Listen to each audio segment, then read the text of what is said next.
ദേവനാമത്തിൽ മഹത്വം ഉണ്ടാകട്ടെ. ഇവിടെ ആയിരിക്കുന്ന ദൈവത്തിന്റെ ദാസന്മാർ, സഹോദരി സഹോദരന്മാർ, കുഞ്ഞുങ്ങൾ എല്ലാവർക്കും വേഗമരുന്നവനായ യേശുക്രിസ്തുവിന്റെ നാമത്തിലെ സ്നേഹവന്ദനം. ഉൽപ്പത്തിയിൽ നിന്നും വെളിപ്പാടിലോട്ടൊരു യാത്ര. ബൈബിളിലെ പുസ്തകങ്ങളുടെ പേരുകളിൽ നിന്നുമുള്ള ഒരു ചെറിയ ഭാഗം ഞാൻ ഇവിടെ അവതരിപ്പിക്കുന്നത്. ദൈവമക്കൾ അനുഭവിക്കുന്ന പ്രശ്നങ്ങളുടെ ഉൽപ്പത്തി എവിടെ നിന്നാണെന്നും അതെല്ലാം എന്ന് അവസാനിക്കുമെന്നും അറിയാനുള്ള പുറപ്പാടിലായിരുന്നു ഞാൻ. ലേവ്യ പുസ്തകവും സംഖ്യാപുസ്തകവും പല ആവർത്തനം വായിച്ചു നോക്കിയിട്ടും ഒരു പിടിയും കിട്ടിയില്ല. യോശുവയുടെ അഭിപ്രായം അനുസരിച്ച് ന്യായാധിപന്മാരെ കാണാൻ പോകുമ്പോഴായിരുന്നു സഹോദരി രൂത്തിനെ കണ്ടത്. അവൾ ഇക്കാര്യം ശമൂവേൽ അപ്പച്ചന്റെ അടുത്ത് 1-2 വട്ടം ചോദിച്ചപ്പോൾ രാജാക്കന്മാരുടെ ദിനവൃത്താന്തങ്ങൾ ഉണ്ടാകുമെന്നായിരുന്നു അദ്ദേഹത്തിന്റെ അഭിപ്രായം. എന്നാൽ എസ്രായേൽ പോലെയുള്ള ന്യായപ്രമാണ വിദഗ്ധന്മാർക്ക് ഇതെല്ലാം നന്നായി അറിയുമെന്ന് മധുരമണിക്കിടയിൽ നെഹമ്യാവ് എസ്തേറിനോട് പറഞ്ഞത്രേ. എന്തായാലും വചന പാണ്ഡിത്യമുള്ള ധാരാളം സഹോദരങ്ങളെ ദൈവം തന്നിട്ടുണ്ടല്ലോ, അവരോട് ചോദിക്കാമെന്ന് കരുതി പോകുമ്പോഴായിരുന്നു സഹോദരൻ ഇയ്യോബിന്റെ അവസ്ഥയെക്കുറിച്ച് അറിഞ്ഞത്. സകലവും നഷ്ടമായിട്ടും ശരീരം മുഴുവൻ പരിക്കളാൽ നിറഞ്ഞിട്ടും സങ്കീർത്തനങ്ങൾ പാടി ദൈവത്തെ സ്തുതിച്ചു എന്ന് കേട്ടപ്പോൾ അവന്റെ ദൈവഭക്തിയെ പ്രശംസിക്കാതെ ഇരിക്കാനായില്ല. ലോകത്തിൽ എന്തെല്ലാം ദുഃഖങ്ങളാണ് ദൈവഭക്തന്മാർ ഈ ലോകത്തിൽ അഭിമുഖീകരിക്കേണ്ടത്.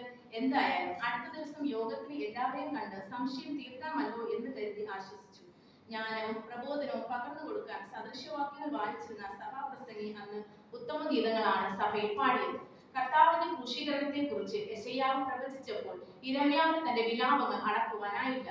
അസ്ഥികൂമ്പാരങ്ങളുടെ ഭയന്ന എഹെസ്കേലിന്റെ മുൻപിൽ വെച്ച് ദൈവം അത്ഭുതം പ്രവർത്തിച്ചതും സിംഹക്കുഴിയിൽ എറിഞ്ഞ ദാനിയേലിനെ ജീവനോടെ കാത്തതുമായ സാക്ഷ്യങ്ങൾ കേട്ടപ്പോൾ സഹോദരൻ ഹോശേയയ്ക്കും ദൈവത്തെ പുകഴ്ത്താതിരിക്കാനായില്ല. അന്ത്യകാലത്ത് സകലജനത്തിന്മേലും തന്റെ ആത്മാവിനെ പകരുമെന്ന് ദൈവാത്മാവ് യോവേലിലൂടെ പറഞ്ഞപ്പോൾ ആമോസും ഒബദ്യാവും ദൈവത്തെ സ്തുതിച്ചുകൊണ്ടിരുന്നു. കർത്താവിന്റെ വായിൽ അധ്വാനിക്കുന്ന യോന അനുസരണക്കേടിനാൽ താൻ അനുഭവിക്കേണ്ടി വന്ന പ്രതികൂലങ്ങളും എന്നാൽ ദീർഘക്ഷമയുള്ള ദൈവം തന്റെ പ്രാർത്ഥന കേട്ട് തന്നെ രക്ഷിച്ചതുമായ സാക്ഷ്യവും കേട്ടപ്പോൾ എന്റെ ദൈവം പ്രാർത്ഥന കേൾക്കുമെന്ന് മീഖായിക്കും ഒരു ഉറപ്പ് വന്നു. നിന്റെ കോട്ട കാത്തുകൊള്ളുക, സംഹാരകൻ നിനക്കെതിരെ വരുന്നു എന്ന് നഹൂം പ്രബോധിപ്പിച്ചപ്പോൾ ദൈവത്തിന്റെ സമയം തെറ്റുകയില്ല, അത് സംഭവിക്കുക തന്നെ ചെയ്യും എന്ന് ഹബക്കൂക്ക് അഭിപ്രായപ്പെട്ടു.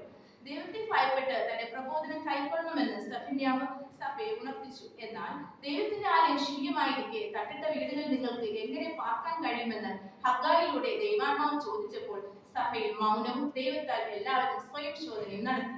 സാത്താൻ ദൈവമക്കളെ കുറ്റം ചുമത്താൻ ദൈവത്തിന്റെ വലതുഭാഗത്ത് നിൽക്കുന്നു എന്ന് ദർശനം താൻ കണ്ടു എന്ന് സെഖര്യാവ് പറഞ്ഞപ്പോൾ ദൈവമക്കൾ ഇനി ദൈവത്തിന് വഴിപാടും ദശാംശവും കൊടുക്കുന്ന കാര്യത്തിൽ ഒരു പിഴവ് കാട്ടരുതെന്ന് മലാഖി പ്രബോധിപ്പിക്കുകയും എല്ലാവരും സ്തോത്രക്കാഴ്ച എടുത്ത് പ്രാർത്ഥിച്ചും ആശീർവാദം പറഞ്ഞു പിരിയുകയും ചെയ്തു.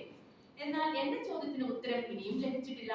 നാളുകൾ കഴിഞ്ഞു, പ്രതികൂലങ്ങൾ ഏറുകയാണ്, കർത്താവിന്റെ സന്നിധിയിലേക്ക് എത്തുവാൻ വാഞ്ചയേറുകയാണ്. എങ്കിലും ദൈവം തന്റെ സമയത്ത് മാത്രമേ പ്രവർത്തിക്കുകയുള്ളൂ. എന്തായാലും പട്ടണത്തിൽ ചെന്ന് നല്ല വിദ്യാഭ്യാസവും വിവരവും ഒക്കെയുള്ള വേറെ പണ്ഡിതന്മാരെ കണ്ട് എന്റെ സംശയങ്ങൾ കടന്നു വരുത്താമെന്ന് കരുതി പോകുമ്പോഴായിരുന്നു മത്തായിയെ കണ്ടത്. മാർക്കോസിന്റെ മാളിക മുറിയിൽ ഡോക്ടർ ലൂക്കോസ് ഇരിപ്പുണ്ട് എന്ന് യോഹന്നാൻ പറഞ്ഞതനുസരിച്ച് അവിടെ ചെന്നപ്പോൾ അദ്ദേഹം അപ്പോസ്തലന്മാർ ചെയ്ത പ്രവൃത്തികളെ കുറിച്ച് എഴുതിക്കൊണ്ടിരിക്കുകയായിരുന്നു. അവർ കർത്താവിന്റെ നാമമഹത്വത്തിന് വേണ്ടി ചെയ്ത ഓരോ പ്രവൃത്തികളും അവർ അനുഭവിച്ച കഷ്ടപ്പാടുകളും എല്ലാം കേട്ടപ്പോൾ അവരെ കുറിച്ച് കൂടുതൽ അറിയാൻ എനിക്കൊരു താല്പര്യം തോന്നി. അതിശ്രേഷ്ഠനായി തീർന്ന പൗലോസ് എന്ന അപ്പോസ്തലൻ ശൗൽ ആയിരുന്ന താൻ ഒരു സുവിശേഷ വിരോധിയായി ദൈവമക്കളെ പീഡിപ്പിച്ചിരുന്നതും പിന്നീട് സുവിശേഷത്തിന്റെ ദീപശിഖ ലോകമെങ്ങും എത്തിച്ചതുമായ അദ്ദേഹം സുവിശേഷത്തെ കുറിച്ച് എനിക്ക് ലജ്ജയില്ല എന്ന് റോമക്കാരോട് പ്രസംഗിച്ചതും എല്ലാം കേട്ടപ്പോൾ അദ്ദേഹത്തെ പോലെ ആയിത്തീരണമെന്ന് ഒരു ആഗ്രഹം ഉണ്ടായി.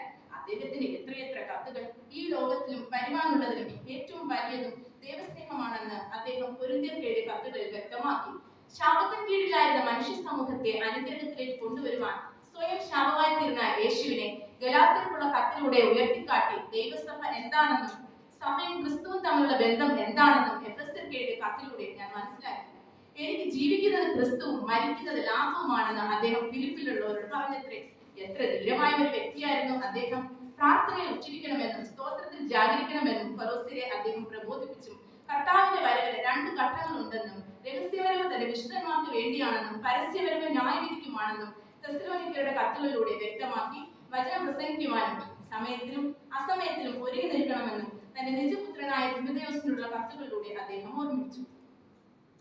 സഭയിൽ ഭിന്നത വരുത്തുന്ന മനുഷ്യനോട് 1-2 വട്ടം ബുദ്ധി പറഞ്ഞ ശേഷം അവനെ ഒഴിവാക്കണമെന്നും ശുശ്രൂഷകനായ തീത്തോസിനോടും അദ്ദേഹം പറഞ്ഞു.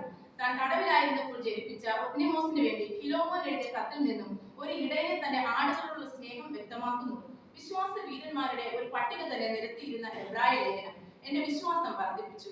നാം അവനെ കടിഞ്ഞാനിടേണ്ടതിന്റെ ആവശ്യത്തെക്കുറിച്ച് യാക്കോബ് പറഞ്ഞപ്പോൾ ഞാൻ സ്വയം ശോധന നടത്തി. എടുത്തുചാട്ടക്കാരനായ പത്രോസ് ഒരു ഉറച്ച അപ്പോസ്തലനായ സത്യം അദ്ദേഹത്തിന്റെ ലേഖനങ്ങളിലൂടെ ഞാൻ മനസ്സിലാക്കി. നാം ദൈവമക്കളെന്ന് വിളിക്കപ്പെടുവാൻ കാരണമായ ദൈവസ്നേഹത്തിന്റെ മഹാത്മ്യം യോഹന്നാന്റെ കത്തുകൾ 2-3 വട്ടം വായിക്കുമ്പോൾ എന്നെ പ്രേരിപ്പിച്ചു. ഇത് അന്ത്യകാലമാണെന്നും ദൈവശക്തി വളരെയധികം പ്രാപിക്കണമെന്നും യൂദ ഓർമ്മിപ്പിച്ചപ്പോൾ ഞാനും അതിന് തയ്യാറായി. പത്മോസിൽ ഏകനായിരുന്നെങ്കിലും ദൈവസ്ഥാനത്താൻ നിറയെ യോഹന്നാന് ദൈവം കൊടുത്ത വെളിപ്പാടിനെ കുറിച്ച് അറിയാൻ ഞാൻ വല്ലാതെ ആഗ്രഹിച്ചു. പരിശുദ്ധമാവിന്റെ സഹായത്താൽ താൻ ആ പുസ്തകത്തിനുള്ളിലേക്ക് കടന്നു ചെന്നു. അതെന്റെ കണ്ണുകളെ പ്രകാശിപ്പിച്ചു. സ്വർഗത്തെ കുറിച്ചുള്ള അതിമനോഹരമായ വർണ്ണന എന്നിൽ കൂടുതൽ സന്തോഷവും പ്രത്യാശയും പകർന്നു. രാവും പകലും ആരാധനയുടെ മധ്യത്തിൽ സിംഹാസനസ്ഥനായ പരിശുദ്ധ ദൈവത്തെ ആരാധിക്കുവാൻ ഉള്ള മഹാഭാഗ്യം എനിക്കും തന്ന ദൈവത്തിന്റെ അത്യന്ത കൃപ അവർണ്ണനീയമാണ്. തന്റെ മക്കൾക്ക് വേണ്ടി മുത്തുകളാൽ തീർത്ത നവ യെരൂശലേമിനെ കുറിച്ച് കേട്ടപ്പോൾ ഞാൻ ആനന്ദത്താൽ നിറഞ്ഞു. പ്രിയനോടൊത്ത് നിത്യമായി വാഴുവാൻ കാലമായി എന്ന് ഞാൻ ആനന്ദത്താൽ നിറഞ്ഞു. പ്രിയനോട് കാലമായി എന്ന് ഞാൻ മനസ്സിലാക്കി. മനുഷ്യ ജീവിതത്തിൽ കഷ്ടത്തിന്റെ നിരാശയുടെ വിത്ത് വിതയ്ക്കുന്ന സാത്താൻ ഗന്ധക തീപ്പൊയ്ക ഒരുങ്ങിക്കഴിഞ്ഞു. ഭക്തന്മാരുടെ കണ്ണുനീരെല്ലാം തുടയ്ക്കുവാൻ സഭയുടെ നാഥൻ ഇതാ വരുന്നു എന്ന് ഞാൻ കേട്ടപ്പോൾ എല്ലാ ദുഃഖവും കഷ്ടവും എനിക്ക് നിസ്സാരമായി. എന്റെ ചോദ്യങ്ങൾക്കെല്ലാം എനിക്ക് മറുപടി കിട്ടി. ഇളകാത്ത രാജ്യം സ്ഥാപിക്കുവാനുമായി ഇതാ കർത്താവായ യേശു ക്രിസ്തു വരുന്നു. അതിനായി പ്രത്യാശയോടെ ഒരുങ്ങാം. ആമേൻ ആമേൻ. കർത്താവായ യേശുവേ, അങ്ങ് വേഗം വരണമേ. ആമേൻ ആമേൻ ആമേൻ. കർത്താവ് എല്ലാവരെയും അനുഗ്രഹിക്കട്ടെ.